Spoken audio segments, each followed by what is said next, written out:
People think truth arrives gently, a soft realization, a whisper, a single moment that changes everything. But for me, the truth arrived like a door slamming in an empty room, sudden, echoing, unavoidable. And it didn't come from a fight, or a message, or some dramatic confrontation. It came from a mistake he made. A mistake so small he didn't notice it, but so big it shattered the entire life he built on lies. His name was Daniel, a man who could charm the coldest room, a man who could convince an entire crowd he was sincere, a man who looked you straight in the eyes when lying. But I didn't know that at first. I believed him when he said he was always honest, believed him when he said he never hid anything, believed him when he looked at me like I was the only person in his world. But the truth? I wasn't the only one, not even close. The moment everything cracked open happened on a quiet evening. I came home early, hours early. He didn't hear me walk in. He was sitting on the floor in the living room, surrounded by papers, not bills, not work files, not documents that belonged to us, but duplicate copies of things he never mentioned. Rental agreements, charity registrations, sponsorship contracts, donation receipts, different addresses, different signatures, different versions of himself, 4 different lives, 4 different stories, all written in his handwriting. He didn't cheat with another woman. He cheated with identities, personas, versions of himself he created to impress different people. He wasn't living a double life. He was living a quadruple one. And he didn't even hear me gasp behind him, didn't feel the room shift, didn't know I was watching the truth fracture the man I thought I knew.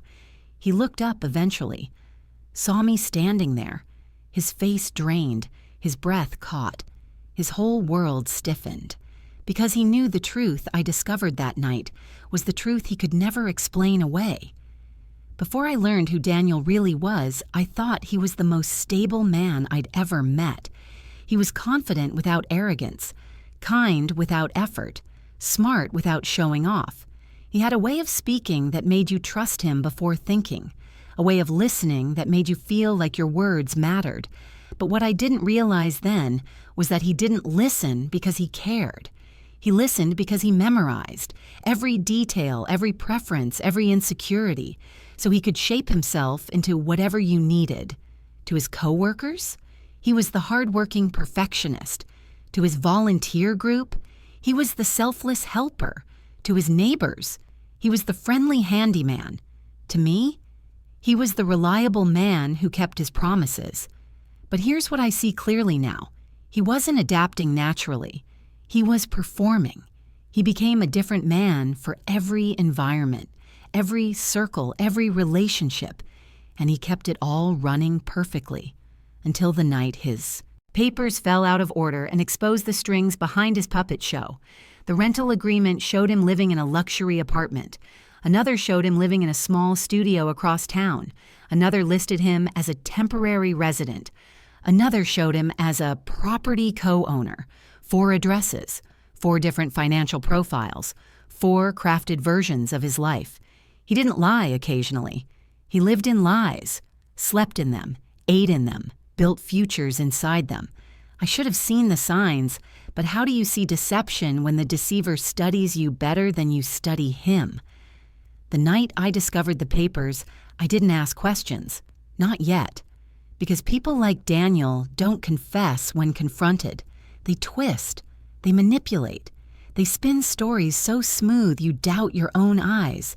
So I watched, listened, observed, and the cracks appeared quickly. Crack number 1. His schedule never aligned with the life he described. He said he lived 5 minutes away. But one day he arrived from the west side covered in dust from an area undergoing construction, nowhere near his supposed neighborhood. Crack number 2. He had keys he couldn't explain. 7 keys, 7 different shapes. He said they were old, but they were shiny, freshly cut. Crack number 3. He disappeared on Sundays, always visiting family. But when I once offered to go with him, he panicked, changed the topic, made excuses so elaborate they revealed more than they hid. Crack number 4. His mail never arrived. He claimed he switched to digital. Yet he always knew exact details about things typically sent by post. Crack number 5. His stories clashed. One morning, he said he grew up in a quiet countryside. A week later, he said he grew up in a crowded city. Both stories sounded equally rehearsed. But the biggest and most chilling crack came from a framed photo, a group picture taken at a charity gala he claimed to run. He stood at the center, smiling proudly, holding an award. But just behind him, partially reflected in the background mirror, was another photo. A photo of him hugging a woman in a completely different apartment.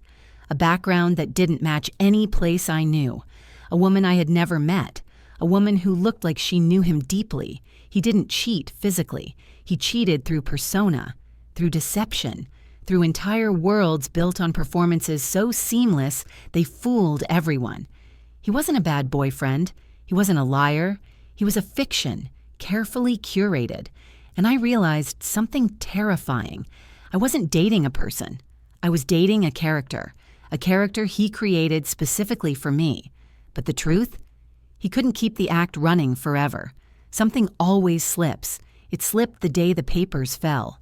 And once the illusion cracked, I made a decision that would destroy his entire house of lies. One truth, one calculated move, the one thing he never expected. I didn't confront him immediately. After finding the documents, I wanted to see who he would be without knowing I knew. And that night, I got my answer.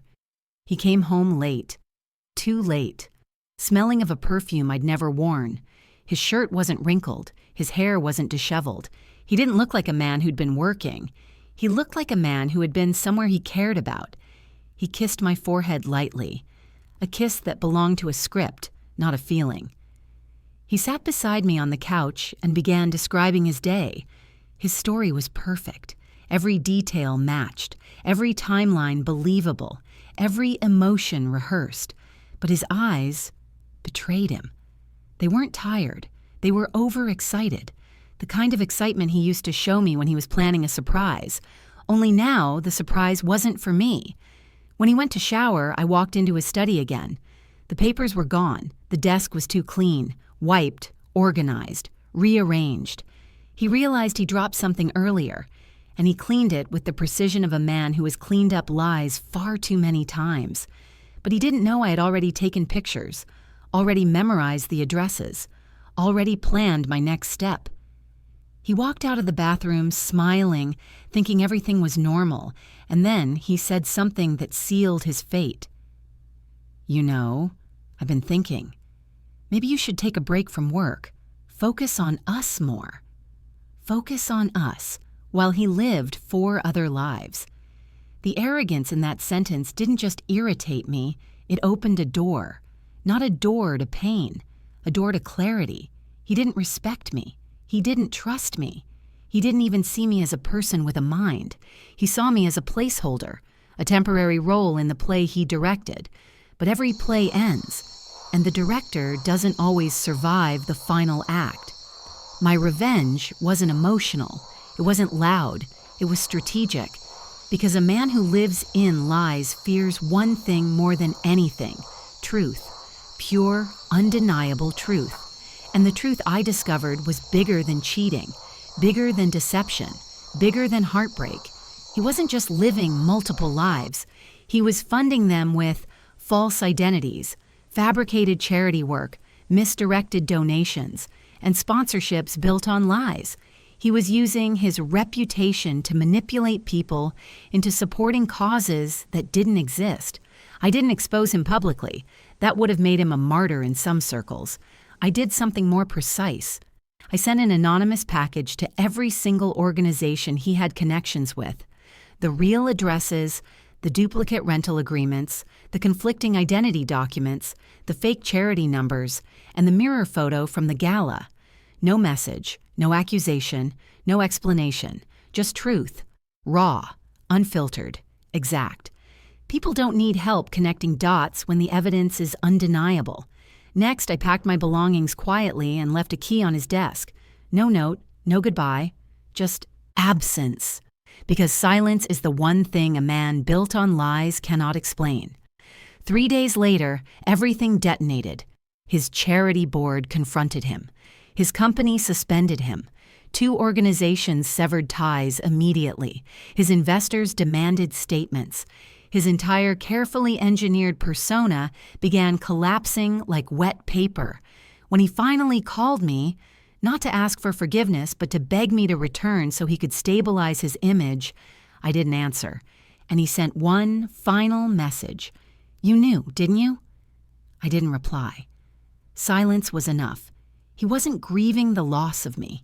He was grieving the loss of control, the loss of admiration, the loss of the perfect character he played so well. And the truth I exposed, the truth that shattered him, was this. He wasn't the hero he pretended to be. He wasn't even himself. He was a man held together by lies. And one truth was all it took to break the entire structure.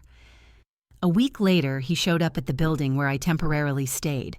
Not angry, not shouting, broken. He looked like a man whose world had slipped through his fingers. He said my name softly, like someone asking for permission to breathe.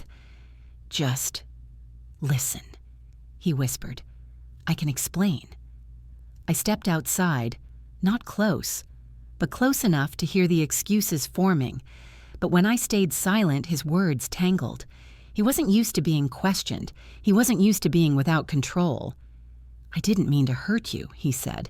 I needed to be different for different people." I stared at him, at the man who built identities like houses, and expected me to live inside the lie forever. Then I said the one truth he deserved to hear. "You built your life on lies, and you believed they made you more impressive, but all they did was prove you were never honest with anyone." His eyes dropped, his shoulders fell, his voice cracked. "Can you stay? Just until I fix this?" Fix this, fix himself, fix his image, not his character, not his choices, just his reputation. And that told me everything. He wasn't sorry. He was scared. But fear doesn't undo damage, and lies don't deserve comfort. So I stepped back and said, "No." Then I turned around and walked away. He didn't follow. He couldn't. Because for the first time in his life, truth had cornered him, and lies can't survive in truth's shadow. He stood there frozen, watching the one person who knew every version of him walk out completely. Not with anger, not with pain, but with peace.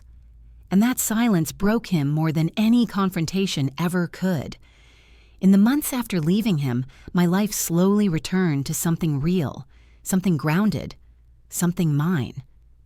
I moved into a small, quiet apartment filled only with things that represented me, not the role he needed me to play.